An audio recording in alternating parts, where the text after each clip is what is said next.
What's up, guys? Thank you for joining me today. Welcome to this video. We're going to be talking about the Clifton Strength Finders strength called discipline. So if you need some more discipline in your life, you've come to the right place. We're going to work on this together. So just a reminder, in the description below is a link to my website, tomlahue.com. I do Enneagram relationship coaching. I'd love to meet with you and help you in any way I can. Learn more about yourself so you don't get stuck in life. You can move forward and have healthy relationships. Reach out to me. I do 3-week, 6-week plans and beyond.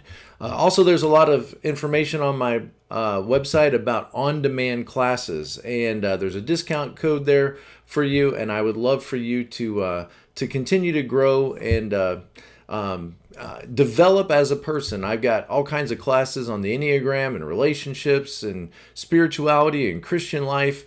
And the 10-day challenge. If you don't know where to start there with the 10-day challenge. 10 days to focus on making your life better, setting goals, clarifying those goals, tailor-made for you. And also I have live classes on Zoom. So check all that information out. Thanks to my patrons. I really appreciate your support. Okay, so let's dive into this Clifton Strength of discipline. And we are still in the executive domain or the executive track. And I'm recognizing that I need a lot of work myself in this executive track. I'm not doing very good. I'm not scoring really high in these strengths. And it's not surprising when you look at the one we're talking about, discipline. Probably 7s, 9s, 2s, and 4s are going to have the most challenge in this, and I would bet that 1s, specifically type 1s, would score the highest, but then also 3s, 6s, and 8, and maybe 5. So I think those would probably score the highest in discipline. What is discipline? What are we talking about? Well, it's that willingness and that desire and that ability to stick with something, to make sure that all the details are done, to make sure that everything is carried out the way it's supposed to. It's to sit with all those tedious details, following a timeline, following a structure, following strategy, to make sure that all of the moving parts are put together in a way that is productive. So here's my card on discipline. Let's read it and talk about it. People who are exceptionally talented at the discipline strength enjoy routine and structure.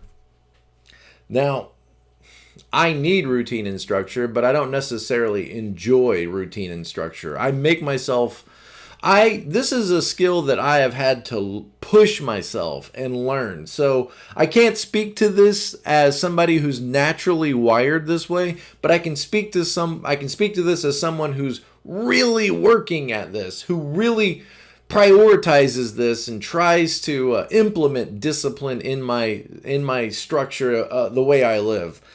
Their world is best described by the order that they create.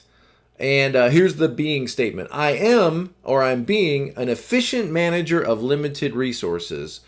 I will plan in advance and then follow the plan. I bring precision and detail orientation. I need a structured and organized environment. I love things that are organized and orderly, and I hate chaos, confusion, and flying by the seat of my pants. And the metaphor is, like having all of your ducks in a row, or making sure that everything, all the details are thought of, and that there's a clear plan, clear structure going forward. And the barrier, of course, is that, people might see you as somebody who's resistant to change. So discipline. Obviously, I scored not very good in this. It was 32 out of 34. So if that tells you anything, it's way down at the bottom of my list. And I have to, like I said, make myself be disciplined, make myself follow structure, because it doesn't necessarily come natural to me. And so I'm looking at this book, Strengths Finder 2.0 by Tom Rath. And these are some of the things that he says about discipline. This is somebody who values predictability. They don't like surprises. They don't like stuff being dropped on you at the last minute. Oh, hey, by the way, there's 400 of these that need to be done by the end of the week. No, you like predictability. You like structure.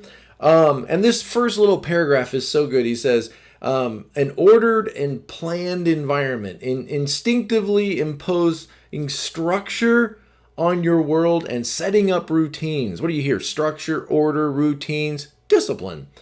You break long-term projects into a series of specific short-term goals. So sort of kill, how do you eat an elephant? By one bite at a time. So you're dividing up these long projects into small bite-sized pieces that are manageable, and then setting deadlines and goals, and then following up with people and making sure that it doesn't always have to be pretty too. I mean, it's not like you have this don't always have to have this ornate, beautiful filing system. It could be rough, it could be a little scratchy, but it works for you. That's the key, is it keeps you on task, and then you probably end up sharing this with other people, whether they want it or not, they need it, right? To keep them on task and following up with them and making sure that somebody's focusing on the details. You could be a person that's a little bit like loses the forest and sees the trees because you're so focused on details.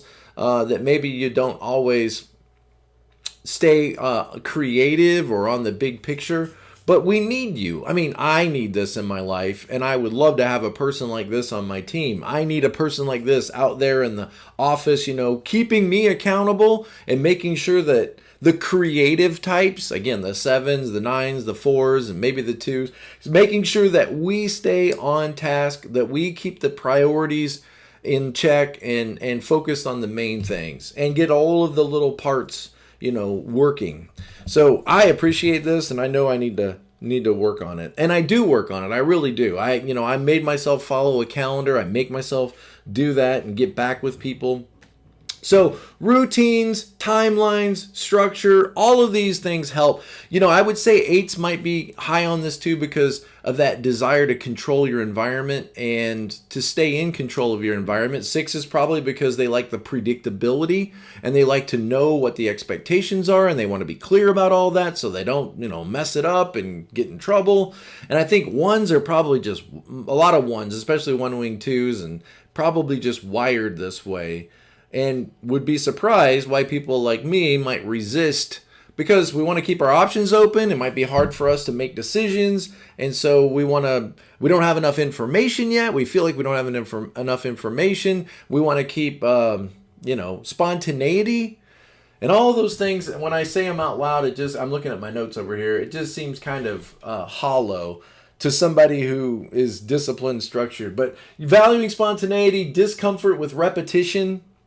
I get, frustrated when we have to do things exactly the same way all the time. Adaptable nature, perceived inflexibility. It feels like it's too inflexible. It feels like it's confining, and I like diverse ways of figuring things out, and all of that just really sounds hollow when I think about discipline. I can imagine that it doesn't convince anybody that likes structure and discipline. I feel like I lose. I feel like I would lose that argument. Even I feel like, discipline and structure should be followed.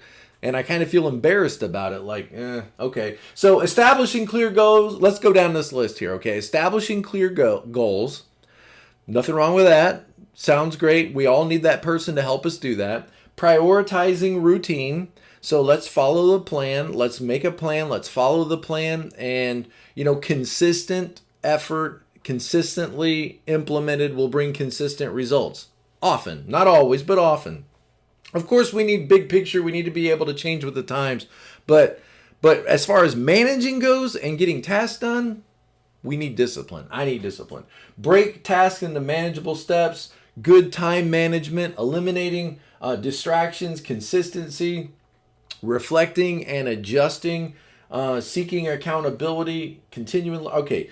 So many great things that you bring to the table, and I don't want you to get discouraged if you get frustrated because other people like me resist these things and resist you, or maybe look at you as being too rigid or regimented, because you keep us on track. You keep yourself on track, and then you help keep us on track.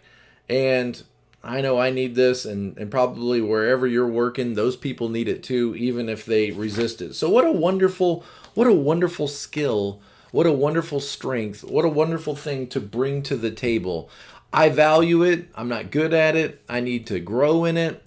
I need to work at it and make myself do what maybe I don't want to do, make myself sit in the chair and get my work done and finish every task. And if you're high in this, great, fantastic. If you're not, then like me, you're gonna have to discipline yourself first to work at it. I put a couple of things down, like how would a person grow in this, and I know that I've got a lot of room for growth, and maybe you do too. Okay, guys, thanks again for sticking with me.